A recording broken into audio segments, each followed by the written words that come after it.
Hi, good evening. 6th June 2026. സംഭവം Takashi എന്ന് പറയുന്ന ഒരു ഗെയിമാണ്.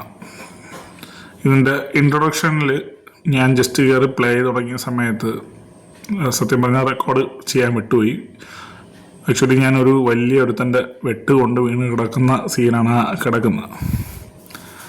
ഇതിനകത്തുനിന്ന് നമ്മൾ റിവൈവ് ചെയ്ത് നമ്മൾ യാത്ര ചെയ്യുന്നതാണ് സത്യത്തിൽ ഈ ഒരു വീഡിയോ. തകാഷി എന്ന് പറയുന്നത് സത്യത്തിൽ ഒരു ചൈനീസ് അല്ലെങ്കിൽ ജാപ്പനീസ് ആ ഒരു രീതിയിൽ എടുക്കാം. ഈ സാമുറായി എന്നൊക്കെ പറയുന്ന പോലെ അങ്ങനെയുള്ള അതുമായിട്ട് ബന്ധപ്പെട്ട് സോഡ് ഫൈറ്റിംഗ്. സത്യത്തിൽ ഞാനിത് കണ്ടെത്തുന്നത് ഗൂഗിൾ പ്ലേ സ്റ്റോറിൽ കയറിയിട്ട് ഗെയിമിംഗ് സെക്ഷനിൽ സോഡ് ഫൈറ്റിംഗ്, വാൾ ഫൈറ്റുമായിട്ട് ബന്ധപ്പെട്ട സോഡ് ഫൈറ്റിങ്ങുമായിട്ട് ബന്ധപ്പെട്ട ഗെയിമുകൾ എന്തെങ്കിലും ഉണ്ടോ എന്ന് സെർച്ച് ചെയ്ത സമയത്ത് ആക്ച്വലി കിട്ടിയ ഒരു ഗെയിമാണ്. അതിൽ ആ ലിസ്റ്റിൽ വന്നൊരു ഗെയിമാണ്. അപ്പോൾ എനിക്ക് അതിൻ്റെ ആ ഒരു തമ്പനയിൽ കണ്ടപ്പം ഇഷ്ടപ്പെട്ടു എന്നുള്ളത് കൊണ്ട് മാത്രം ഞാനൊന്ന് ഡൗൺലോഡ് ചെയ്തതാണ്. ഇതിലേറ്റവും ഇതിൻ്റെ പോസിറ്റീവായിട്ടും നെഗറ്റീവായിട്ടും കുറേ കാര്യങ്ങൾ ഇതിനകത്ത് എനിക്ക് പറയാനുണ്ട്. അതിൽ ഫസ്റ്റ് ഞാൻ നെഗറ്റീവ് പറയാം. നമുക്ക് ഈ കഥ ഇപ്പോൾ സാധാരണ മറ്റ് ഇതിലെല്ലാം ഗെയിമിലെല്ലാം നമുക്ക് ഈ കഥ പറയുന്ന പോലുള്ളൊരു ഇതുണ്ട്. ഇവിടെയും കഥ പറയും, പക്ഷേ നമുക്ക് വലുതായിട്ട് അങ്ങോട്ട് ക്ലിയറായിട്ട് മനസ്സിലാവില്ല സംഭവം. ഇതിൽ ഇത്ര നേരം അതുപോലെ രണ്ടാമതൊരു വിഷയം, ഇതിൽ നമ്മൾ എങ്ങോട്ടാണ് മൂവ് ചെയ്യേണ്ടത് എന്നുള്ളതിനെ പറ്റി സത്യത്തിൽ വലിയ ധാരണകൾ ഒന്നുമില്ല. നമ്മളൊരുത്തനെ കണ്ടെത്തിയിട്ടുണ്ട്. ഇപ്പോൾ ഇവനായിട്ട് നമ്മൾ പറയുന്ന അവനെ കുത്തി, നമ്മളൊരു കട്ടപ്പ സ്റ്റൈലിൽ അവനെ പറയുന്ന കുത്തിയിട്ട് പോകുന്നുണ്ട്. ഇതിൽ ഏറ്റവും വലിയ വിഷയം എന്ന് പറഞ്ഞാൽ നമുക്കിതിനകത്ത് ഈ എങ്ങോട്ടാണ് നമ്മൾ മൂവ് ചെയ്യേണ്ടത് എന്നുള്ളതിനെ കുറിച്ച് സത്യത്തിൽ വലിയ ധാരണകൾ ഒന്നുമില്ല. ഇത് അടുത്ത ഒരുത്തനെ കിട്ടിയിട്ടുണ്ട്. ബേസിക്കലി മനസ്സിലാക്കിയ ഒരു കാര്യം, നമ്മൾ ഏതോ ഒരുത്തൻ എവിടെയോ ഒരു സ്ഥലത്ത് ഇരിപ്പുണ്ട്. അവൻ കൊട്ടാരത്തിനകത്തെന്തോ ആണ്, ഹിഡൻ പ്ലേസിലെന്തോ ഇരിക്കുകയാണ്. അവനെ അവിടെ പോയി തട്ടുക എന്നുള്ളതാണ് നമ്മുടെ ടാർഗറ്റ്. അപ്പം അതിനിടയിൽ അവനെ പ്രൊട്ടക്റ്റ് ചെയ്യുന്ന കുറേ ആൾക്കാരാണ് ഈ വന്നിരിക്കുന്നത്.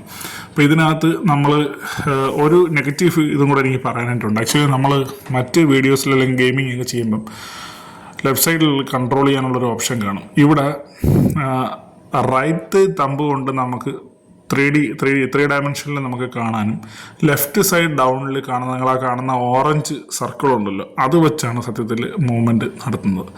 അപ്പോൾ നമുക്ക് ഇതിൻ്റെ ഒരു കോർഡിനേഷൻ കിട്ടാൻ തന്നെ കുറേ സമയം എടുക്കും. അതിന് ശേഷമാണ് നമ്മളിതാ ഈ വെപ്പൺസൊക്കെ, അതായത് വാളിൻ്റെ സിമ്പിളുള്ള ഒരു വെപ്പൺ കാണാം, അത് വെച്ച് നമുക്ക് വീശാം. അപ്പോൾ അതിൻ്റെ ഡയറക്ഷനൊക്കെ നമ്മൾ പിടിക്കുമ്പോൾ ആദ്യം കുറേ നേരം നല്ല ബുദ്ധിമുട്ടുണ്ട് അത് എങ്ങനെയാണെന്ന് കണ്ടെത്താനായിട്ടുള്ളത്. പിന്നെ അത് കിട്ടിക്കഴിഞ്ഞാൽ പിന്നെ നമ്മളിതാ ജസ്റ്റ് 2-3 പ്രാവശ്യം അറിഞ്ഞ് ഒന്ന് വാള് വീശി കഴിഞ്ഞാൽ നമ്മൾ ക്ലിയർ ആവും. അപ്പോൾ അതുപോലെ തന്നെ അത് കാണാൻ പറ്റുന്നത് വേറൊരു വിഷയമാണ്. ആ ലെഫ്റ്റ് സൈഡിൽ മുകളിൽ പൊയ്ക്കൊണ്ടിരിക്കുന്നത് നമ്മുടെ ലൈഫാണ്. ആ റെഡ് തീരുന്തോറും നമ്മൾ തട്ടിപ്പോവും. ഇതിന് ഈ മാപ്പ് പോലത്തെ ഒരു പരിപാടി ഇല്ലാത്തതുകൊണ്ടാണ് സത്യത്തിൽ നമ്മളിങ്ങനെ കുറേ നേരം ഒരാവശ്യമില്ലാതെ പല ഭാഗത്തായിട്ട് ഇവിടെ കിടന്ന് ഇങ്ങനെ കറങ്ങും. ഇത് ഏത് വഴി നമുക്ക് കയറാമെന്നോ, സാധാരണ നമ്മൾ പണ്ടൊക്കെ പ്രിൻസ് ഓഫ് പേർഷ്യ പോലുള്ള ഗെയിമുകൾ കളിക്കുമ്പോൾ നമുക്ക് ഫ്രണ്ടിൽ ഒരു വഴി, നിയതമായ ഒരു വഴി കാണാൻ പറ്റും. ഒരുത്തൻ നമ്മളെ ആക്രമിക്കാൻ വേണ്ടി വരുന്നുണ്ട്. അപ്പം അവൻ്റെ അടുത്തുനിന്ന് അവനെ സ്വേർഡ് വെച്ച് ഫൈറ്റ് ചെയ്ത് നമ്മൾ തോൽപ്പിച്ചിട്ടുണ്ട്. ലുക്കൊക്കെ കൊള്ളാം, അണ്ണൻ്റെ ലുക്കൊക്കെ അടിപൊളി ലുക്കിലാണ് അണ്ണൻ നിൽക്കണത്. പക്ഷെ എപ്പോഴും വേണം വെട്ടുകൊണ്ട് തട്ടിപ്പോവാം. ലൈഫ് ഇടയ്ക്കൊക്കെ നമ്മൾ ഈ കാണിക്കുന്നുണ്ടെങ്കിൽ വെട്ട് നമുക്കും കിട്ടുന്നുണ്ടെന്ന് തോന്നുന്നു. ഇതിലെ ജമ്പിങ്ങും അതുപോലെ തന്നെ കുറച്ച് ടഫ് പരിപാടിയാണ്. അതായത് ഇങ്ങനെ ജമ്പ് ചെയ്ത് അടുത്തൊരു സ്ഥലത്തോട്ട് പോകുന്നത് നമുക്ക് ഡൗട്ടാണ്. അത് കറക്റ്റായിട്ട് കിട്ടുന്നതുമില്ല. നമ്മൾ അങ്ങനെ നോക്കുമ്പം ആ 3 ഡയമെൻഷണൽ വ്യൂ കൂടെ ആകുമ്പോഴത്തേക്ക് ഉറപ്പായിട്ട് നമുക്ക് അത് കുറേ ഡിഫിക്കൽട്ടീസ് ഉണ്ടായാലും. അപ്പോൾ അങ്ങനെ ഉള്ള ഒരു ഗെയിമാണിത്. പക്ഷേ നമ്മളിങ്ങനെ പുതിയൊരു സ്ഥലം കാണുന്ന ആ ഒരു ഈസിനെസ്സിൽ നമുക്കിത് കളിക്കാം. മൊബൈലിലാണെങ്കിലും ടാബ്ലറ്റിലാണെങ്കിലും വളരെ സൗണ്ടായിട്ടുള്ളൊരു ഗ്രാഫിക് ഭാഗം ഇതിനകത്തുണ്ട്. അത് ഞാൻ ഉറപ്പായിരുന്നു. പിന്നെ ഇതിനകത്ത് ഇടയ്ക്ക് മെഡിറ്റേഷനൊക്കെ ഇരിക്കുന്നുണ്ട്. ഇത് അവിടെ ചെന്നപ്പം ഓട്ടോമാറ്റിക്കലി അങ്ങ് ഇരുന്ന്. എന്താണെന്ന് എനിക്ക് അതിനെപ്പറ്റി വലിയ ഒരു ഐഡിയ ഇല്ല. അവിടെ സ്കോർ പോലെ എന്തൊക്കെയോ ഇത് ചെയ്യുന്നുണ്ടെങ്കിൽ നമ്മൾ ഒന്ന് രണ്ടെണ്ണം ക്ലിക്ക് ചെയ്തപ്പോൾ ബൈ ഒക്കെ ചോദിക്കുന്നുണ്ട്. ഈ പെയ്ഡായിട്ടുള്ള എന്തെങ്കിലും പരിപാടിയാണോ എന്ന് ഞാനായിട്ട് പെയ്ഡായിട്ടുള്ളതൊന്നും നമ്മൾ നോക്കുന്നില്ല. അതുകൊണ്ട് ഞാൻ അതൊക്കെ ക്യാൻസൽ ചെയ്ത് വീണ്ടും ഇവനെ ധ്യാനത്തിൽ നിന്ന് ഉണർത്തി വീണ്ടും മുൻപോട്ട് കൊണ്ടുപോകാനുള്ളൊരു പരിപാടിയിലായിരുന്നു. അവൻ വീണ്ടും ഇരിക്കുന്നുണ്ട് അവിടെ. ആ മണിയുടെ ഒരു ഭാഗത്തോട്ട് ജസ്റ്റ് പ്രസ് ചെയ്ത് കഴിഞ്ഞാൽ ഉടനെ അവൻ ഇരിക്കും. അങ്ങനെ നമ്മൾ തിരിച്ച് ഇപ്പോഴേ വീണ്ടും നമ്മൾ തിരിച്ച് പഴയ ആ സ്ഥലത്തോട്ട് പോകുന്നുണ്ട്. അവിടെ ഞാൻ സ്പീഡ് കൂട്ടുകയാണേ.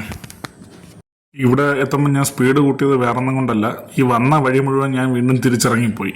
കാര്യം തിരിച്ച് ഒറിജിനലി എങ്ങോട്ട് പോകണം ഒരു ധാരണയും എനിക്ക് കിട്ടാത്തതുകൊണ്ട് ഞാനിങ്ങനെ കുറേ നേരം കിടന്ന് കറങ്ങി. സംഭവം ഇത് പ്രോപ്പറായിട്ടുള്ളൊരു വേ ഫൈൻഡിങ് ഇല്ല. അതാണ് മെയിൻ വിഷയം. കാര്യം അത് നിങ്ങൾക്ക് കളിക്കുമ്പോൾ മനസ്സിലാക്കാൻ പറ്റും. ഇവിടെയാണ് കുറച്ചൊരു വ്യത്യാസം വന്നത്. സംഭവം ഈ ഇളവി കിടക്കുന്ന പാലത്തിനടിയിൽ കൂടെ അതിൻ്റെ മുകളിൽ കൂടെ വേണം നമ്മൾ പോകാനായിട്ട്. പക്ഷെ അവിടെ ജമ്പിങ് കറക്റ്റായിട്ട് നമ്മൾ എത്രയൊക്കെ നോക്കിയാലും വർക്ക് ചെയ്യുന്നില്ല. അവസാനം ഞാൻ എന്തൊക്കെയോ പരിപാടി കാണിച്ച് ഇപ്പോൾ 2-3 പ്രാവശ്യമൊക്കെ വീണ്ടും വീഴുന്നുണ്ട്. പക്ഷേ ഇവിടെ നിന്ന് ഇപ്പോൾ വീണ്ടും അങ്ങ് താഴെ വീഴും. ഇതിനകത്ത് നാം പൊളിഞ്ഞ് കിടക്കുന്ന ആ ഭാഗത്തിലേക്ക് ചാടി നമ്മൾ കടന്ന് അപ്പുറത്ത് പോകണം. അവിടെയാണ് യഥാർത്ഥത്തിൽ ആ ഒരു ടാർഗറ്റ് ഇരിക്കുന്നതെന്ന് തോന്നുന്നു. അങ്ങനെ ഞാൻ 2-3 പ്രാവശ്യം ഓടിച്ചാടിയൊക്കെ നോക്കിയാണ്. വീണ്ടും കുഴിയിൽ വീണു. ആ കുഴിയിൽ വീഴുമ്പോൾ ആരോ പൊക്കിയെടുത്ത് തന്നെ ഇനി മുകളിൽ കൊണ്ടുവരുന്നുണ്ട്. അത് തന്നെ ഭാഗ്യം. ലൈഫ് അവിടെയൊക്കെ കുറയാണ് സംഭവം. അപ്പം എങ്ങനെയെങ്കിലും ഞാൻ അവസാനം ഓടി അപ്പുറത്ത് ചാടാൻ വേണ്ടിയിട്ടൊരു ശ്രമം നടത്തി അങ്ങ് ചാടുന്നുണ്ട്.